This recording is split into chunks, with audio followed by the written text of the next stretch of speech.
सांगभलाच्या जयघोषात आणि प्रचंड भक्तिमय वातावरणात श्री क्षेत्र ज्योतिबा डोंगर येथे श्री ज्योतिबाचा तिसरा खेटा मोठ्या उत्साहात पार पडला।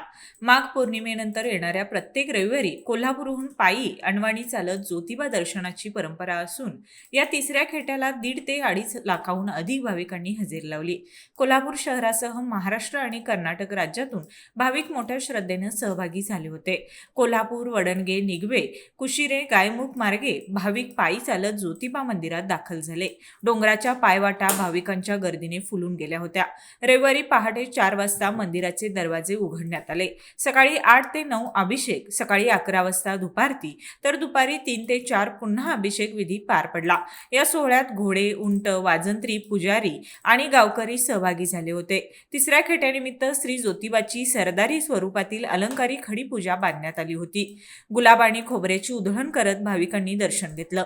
यात्रेनिमित्त ठिकठिकाणी भाविकांसाठी अल्पाहाराचे वाटप करण्यात आलं।